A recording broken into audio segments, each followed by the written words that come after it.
Hey guys, Brian delivers you the goods here. Hopefully this video doesn't mess up for the start of it. If it did, I'm sorry. But pretty much I'm returning to you for an album review for a 2018 record that I'm kind of doing a little throwback mostly for basically Justin Timberlake Man of the Woods, his 2018 album. And there's the back of it. Yes, I do own this record only for one reason. There's a few songs I like from it. But basically, we're going to dive into what I really think of the record. So, I'm going to discuss what I listened to for his 2018 record, Man of the Woods, and let you know my thoughts on this whole 16-track album as a whole, which is a runtime of almost 66 minutes. So, let's dive into this album review. Now, it starts with Filthy, and off the bat, it's there's some strong points through this track, but then there's quite a bit of weak points that I had issues with this track, with how Justin Timberlake's singing the track from time to time. This one was kind of not as great, but it's in the middle, so 3 out of 5 for this one. Midnight Summer Jam is a decent track for what it went for. I'd give it probably a 4 out of 5. It's not terrible in any way, it's just not one of my favorites.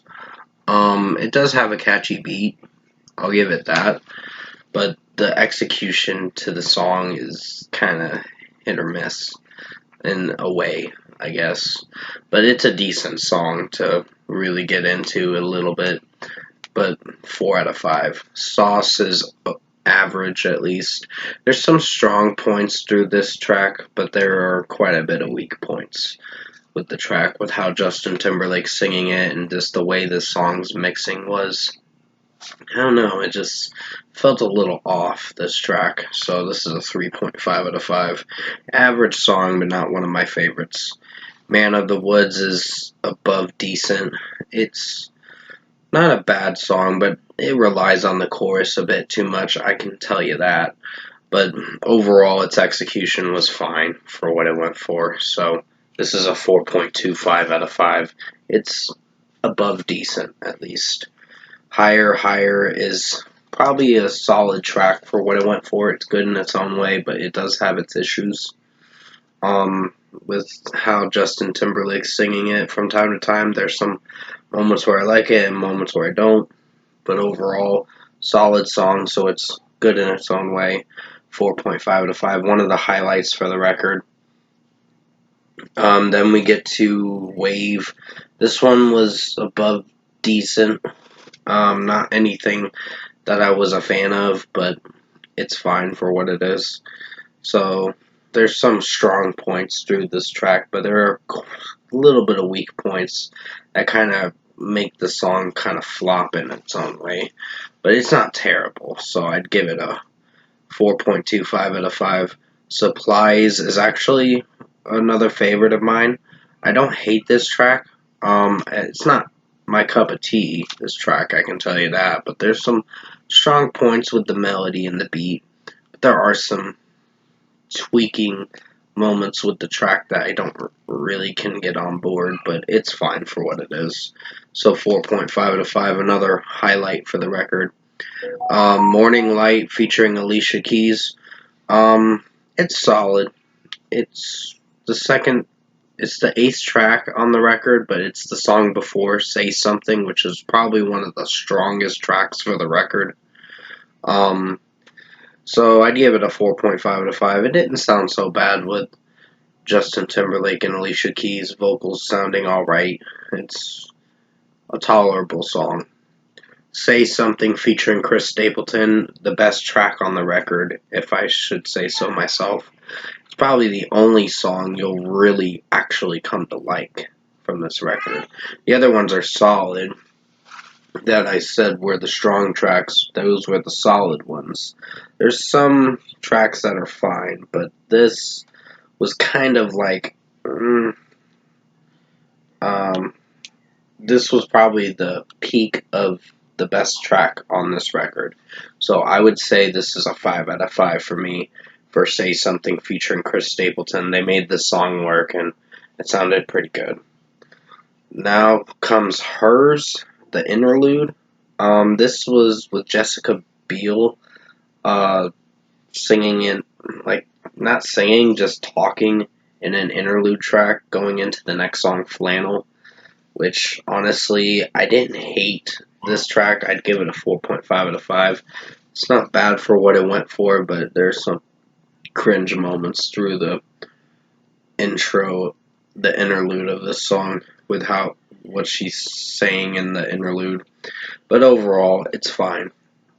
Flannel is decent. I wouldn't say one of my favorites. The outro is kind of weird, honestly. It didn't work too much, but it was okay. So I'd give this a 4 out of 5 for Flannel. It's got a nice acoustic guitar riff, but there are some execution flaws with how he's making the song execute, with the verses being somewhat cringy, but okay. Montana is an okay track. At first I thought this was one of the worst songs for the record, but it's actually not. It's an okay song, but it's kind of underwhelming a little bit, this track, with how it's executing with the beats, with Justin Timberlake singing it, and just it has its tad bit boring moments, but the track tries to make it interesting for a listen. So 3.25 out of 5. Not one of my favorites, but it's kind of almost a least favorite. Breeze Off the Pond is boring as shit. I didn't like this song. I just felt uninterested in this track, and I'd give it a 2.75 out of 5. It's slightly a decline for one of the closing tracks for the record. It's not the closing track, but it's one of the 4 closing tracks for this album. So it just feels boring with how Justin Timberlake's singing it and just the way its melody is executing. It's not interesting me. Then comes Living Off the Land. This one is another boring one. I'm just feel like I'm gonna fall asleep to this track. I'm just like, this is not that great. For almost 5 minutes, you're not really in for anything for this track, so 2.75 out of 5. The hard stuff had its cringy moments with the lyrics and the way Justin Timberlake is singing the track. It's just hit or miss, so this is a 2.75 out of 5. Then comes the closing track, Officially, Young Man. Not that great of a song. I mean, I get what he was doing with the track, with having his son and his wife in the track, along with him, talking about his son in this track. But still, the track didn't perform very well with how Justin Timberlake made it execute, with his vocals and all that. So, I don't know. This one wasn't my favorite as a closing track, so it was one of the weakest songs. So 2.75 out of 5. Overall, production, mixing, and execution-wise, I found Man of the Woods to have some underwhelming moments through this record. Like, maybe certain songs are fine and tolerable, but this record is a flop. Honestly, this is not him at his best. I only owned it, well, not owed it, owned it, the record, only because it's part of the Justin Timberlake collection, because I have all 6 albums now.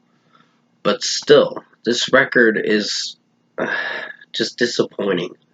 It's a decline from his 2020 experience, 2 of 2, which I personally thought that was pretty good. Every song was fantastic, but still pretty good for what he went for. Because I like how he prolongs the songs, but tries to execute it in a good way. But with this wasn't executed in a good way. This was just a flop of a record and a disappointment, and the last 4 songs are very boring. So that's what really ruined the record's perception, and some of the okay tracks were kind of iffy. So if I were to give this record an official score, I'm going to give it a 5 out of 10. It's just sadly disappointing. I'm just torn that this could have been something interesting, but he didn't make it execute with this record. There were some hits and misses with this album. But overall, it's just a flop. So 5 out of 10. 5 out of 10 for Justin Timberlake Man of the Woods album for this review. Thank you for watching this album review this afternoon.